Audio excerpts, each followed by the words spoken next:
എല്ലാവർക്കും എൻ്റെ ചാനലിലേക്ക് സ്വാഗതം. അപ്പോൾ ഇന്ന് നമ്മൾ ചെയ്യാൻ പോകുന്ന വീഡിയോ ഒരു ബേക്കിംഗ് വീഡിയോ ആണ്. ഇന്ന് ഞാൻ ചെയ്യുന്നത് കോക്കനട്ട് ബ്രെഡ് റോൾ. ഇത് വളരെ ഈസിയും വളരെ ടേസ്റ്റിയുമാണ്. കുറച്ചൊരു ലെങ്തി പ്രോസസ്സാണ്, പക്ഷേ ഉണ്ടാക്കാൻ വളരെ ഈസി ആയത്. ഇതിൽ ഡെസിക്കേറ്റഡ് കോക്കനട്ട് എന്ന് വെച്ചാൽ ഡ്രൈ കോക്കനട്ട് ഉള്ള ഫില്ലിംഗ് ഉള്ള ഒരു ബ്രെഡാണ്. അപ്പോൾ നമ്മൾ ടൈം വേസ്റ്റ് ചെയ്യാതെ ഉണ്ടാക്കാൻ തുടങ്ങാം. അപ്പോൾ ആദ്യം നമുക്ക് ഈസ്റ്റ് മിക്സ് ചെയ്ത് വെക്കാം. അതിനുവേണ്ടി ഞാൻ എടുത്തിരിക്കുന്നത് 10 ടേബിൾ സ്പൂൺ ഇളം ചൂടുള്ള വെള്ളം. എന്നിട്ട് നമുക്കതിൽ 1 ടേബിൾ സ്പൂൺ ഷുഗറും വേണം. ഞാൻ ഇതിപ്പോൾ 2.5 ടീസ്പൂണ് ഈസ്റ്റും കൂടെ എടുത്തിരിക്കുന്നത്. ഇതെല്ലാം കൂടെ മിക്സ് ചെയ്ത് വെക്കാം. ആദ്യം വെള്ളം ഒരു ബൗളിൽ ഒഴിക്കാം.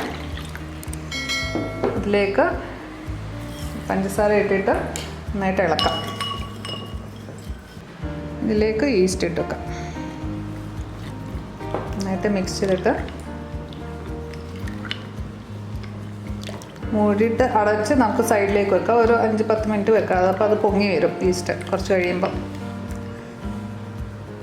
അപ്പോൾ ഇത് അടച്ച് നമുക്ക് മാറ്റി വെക്കാം.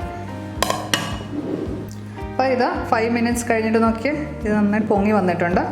ഇതെടുത്തിരിക്കുന്നത് 10 ടേബിൾ സ്പൂൺ ചെറിയ ചൂടുള്ള പാല്. ബട്ടർ ഞാൻ എടുത്തിരിക്കുന്നത് 60 ഗ്രാംസ്. ഇത് മെൽറ്റ് ചെയ്ത് വെച്ചിരിക്കുന്ന ബട്ടറാണ്. ഇതും ഇതിലേക്ക് ഒഴിക്കാം.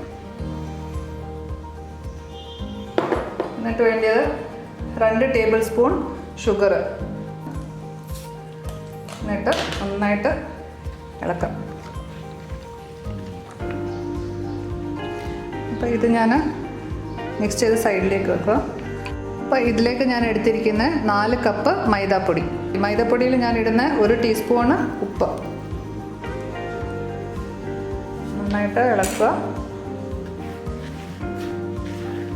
മിക്സ് ചെയ്തിട്ട് നമ്മളിപ്പോൾ ഈ ഈസ്റ്റിൻ്റെ വെറ്റ് ഇൻഗ്രീഡിയൻസ് ഉണ്ടാക്കി വെച്ചിട്ടില്ലേ, അത് കുറേശ്ശെ അതിലേക്ക് ഒഴിക്കാം.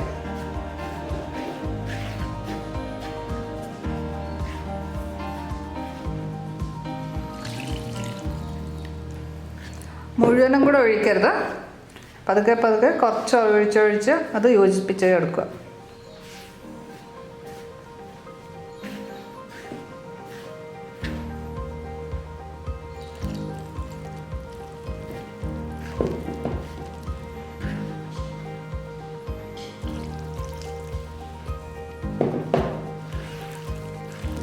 ഇത് ഇങ്ങനെ നന്നായിട്ട് കുഴക്കണം. ഇതൊരു 15 മിനിറ്റെങ്കിലും നമ്മൾ നന്നായിട്ട് ഇങ്ങനെ കുഴക്കണം. എന്നിട്ട് ആ ഒരു സോഫ്റ്റായിട്ടല്ല. ഇപ്പോൾ ആദ്യം ഇങ്ങനെ നമുക്കത് സ്റ്റിക്കി ആയിട്ട് തോന്നും.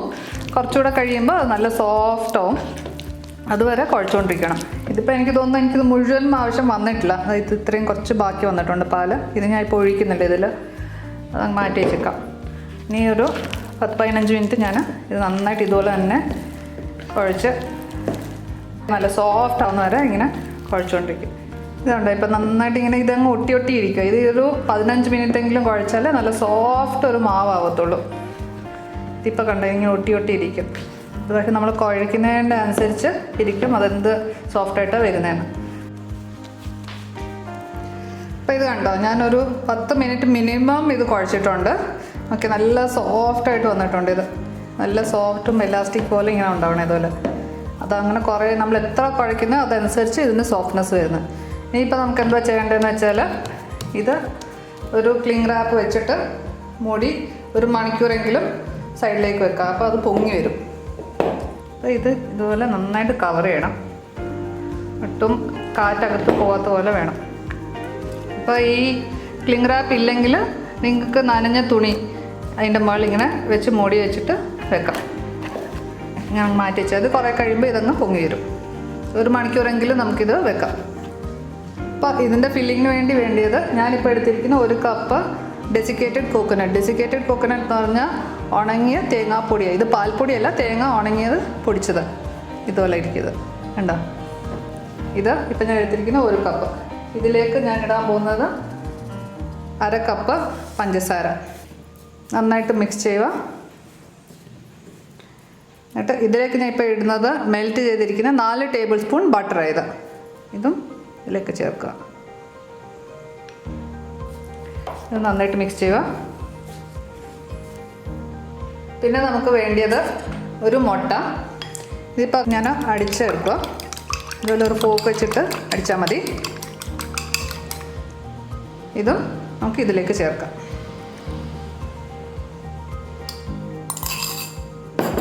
ഇത് നന്നായിട്ട് മിക്സ് ചെയ്യാം. ഇതിലേക്ക് ഞാൻ ഒരു നുള്ളു ഉപ്പിടുക. ഇതൊന്ന് ജസ്റ്റ് ബാലൻസ് ചെയ്യാൻ ഇതിൻ്റെ മധുരം.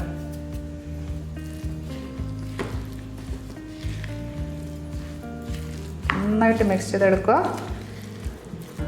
എന്നിട്ട് ലാസ്റ്റ് നമുക്കിതിൽ ഒരു ടീസ്പൂൺ വെനില എസൻസും കൂടെ ഒഴിക്കാം. അപ്പോൾ ഇത് ശരിക്കും ഇതുപോലെ മിക്സ് ആവണം. ഇത് കണ്ടോ, മുഴുവനും ഇങ്ങനെ നന്നായിട്ട് മിക്സ് ആയിട്ടുണ്ട്. അപ്പോൾ ഇവിടെ ഞാനൊരു ക്ലിംഗ് റാപ്പ് വെച്ചിട്ടുണ്ട്. ഇതിലേക്ക് നമുക്ക് ഈ ഫില്ലിങ് ഇങ്ങനെ ഇട്ട് വെക്കാം.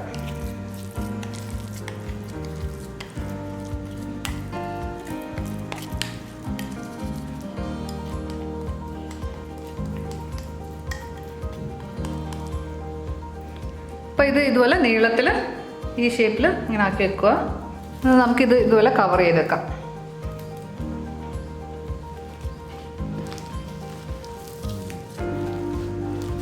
അപ്പോൾ ഇത് ഞാൻ ഇനിയും ഫ്രീസറിലേക്ക് വെക്കുക. ഒരു 10-15 മിനിറ്റ് ഒന്ന് ഫ്രീസറിൽ വെക്കുക. അപ്പോൾ അതൊന്ന് ജസ്റ്റ് ഒന്ന് കട്ടിയാവാനായിട്ട്.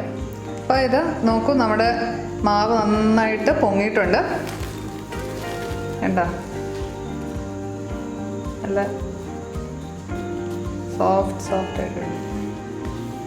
ഇതിനി നമുക്ക് ഫില്ലിങ് വെക്കണം ഇതിൽ. അപ്പോൾ കാണിക്കുക എങ്ങനെയാണെന്ന്. കണ്ടോ. അപ്പോൾ ഇത് ഞാൻ എന്താ ചെയ്യുന്നതെന്ന് വെച്ചാൽ 50 to 60 ഗ്രാംസിൻ്റെ ബോൾസ് ആക്കി എടുക്കും. എല്ലാം ഒന്ന് അളന്നെടുക്കുമെങ്കിൽ നമുക്ക് ഈക്വൽ ആയിട്ടുള്ള സൈസ് കിട്ടും. ഇപ്പം ഞാനിത് 60 ഗ്രാംസിൻ്റെ ബോൾസ് ആയിട്ട് എടുക്കുവന്നേ. അപ്പോൾ ഇത് എനിക്ക് 14 ഉരുളകൾ വന്നിട്ടുണ്ട്. ഇനിയിപ്പോൾ നമുക്കിതിൽ ഫില്ലിങ് ഇടാം. ഫ്രിഡ്ജ് വെച്ച തേങ്ങ അത് നമുക്ക് ഡിവൈഡ് ചെയ്യാം. ഇപ്പോൾ എത്ര 14 ഉരുളകളല്ലേ വന്നേ. സോ അതനുസരിച്ച് നമുക്ക് ഇത് കട്ട് ചെയ്തെടുക്കാം.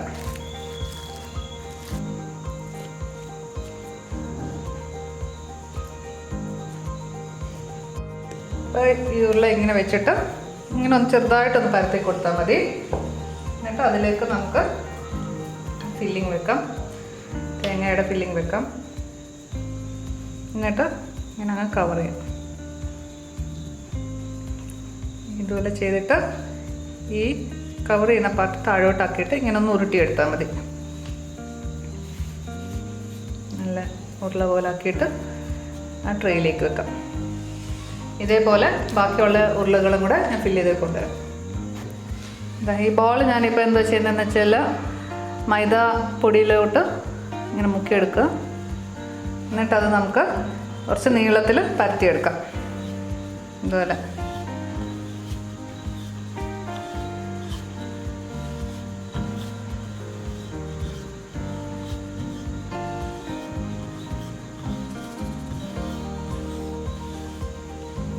എന്നിട്ട് നമുക്ക് ഈ മേളിൽ നിന്ന് ഇത് നേരെ പകുതി താഴോട്ട് ഇങ്ങനെ മടക്കി വെക്കാം. വേണ്ട. എന്നിട്ട് ഈ സൈഡിൽ നിന്നും നേരെ ഹാഫായിട്ട് ഇങ്ങനെ മടക്കി വെക്കാം. എന്നിട്ട് എന്താ ചെയ്യേണ്ടതെന്ന് വെച്ചാൽ ഈ സൈഡില്ലേ, ഇതിൻ്റെ നേരെ ഈ സൈഡിൽ നേരെ പകുതിക്ക് ഇതിങ്ങനെ കട്ട് ചെയ്യാം. വേണ്ട. എന്നിട്ട് നമുക്കിത് വെളിയിലേക്ക് എടുക്കണ്ട. ഇങ്ങനെ ഔട്ട് സൈഡ് ഇങ്ങനെ വെളിയിൽ കൊണ്ടുവന്ന് ഇതിങ്ങനെ ചേർത്ത് വെക്കും.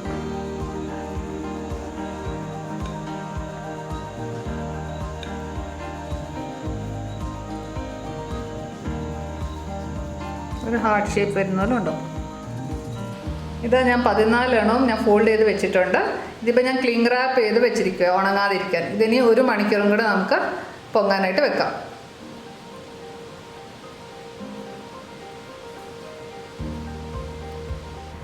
ഇതിപ്പോൾ 1 മണിക്കൂർ കഴിഞ്ഞു. അതിന് ശേഷം നോക്കിക്ക് ഇതിപ്പോൾ ഡബിൾ ദ സൈസ് ആയിട്ടുണ്ട്. ഇനിയിപ്പോൾ നമുക്ക് എന്താ ചെയ്യേണ്ടതെന്ന് വെച്ചാൽ ബേക്കിംഗ് ചെയ്യുന്നതിന് മുന്നേ ഞാനിതിൽ കുറച്ച് ബട്ടർ തടവാം.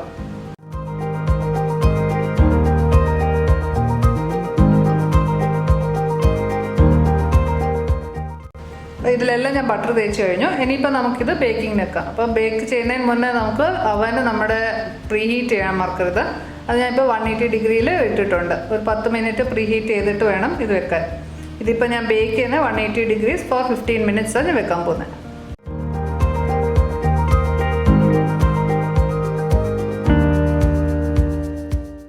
ഇതാ ഇപ്പോൾ ഇത് നോക്കൂ എന്ത് സോഫ്റ്റ് ആയിരിക്കുന്നു. ഇതിൻ്റെ അകത്ത് നോക്കിയേ കണ്ടോ നല്ല ബ്രെഡ് ഉണ്ട്. ഇതിൻ്റെ ലെയേഴ്സൊക്കെ ഇതിലൊക്കെ ആ തേങ്ങയുടെ ഒക്കെ ടേസ്റ്റും ആ മധുരം വരുമ്പോൾ നല്ല സ്വാദാണ്. കോക്കനട്ട് ബ്രെഡ് റെഡിയാണ്. അപ്പോൾ എല്ലാവരും ഡെഫിനറ്റായിട്ട് ഇത് ട്രൈ ചെയ്യണം.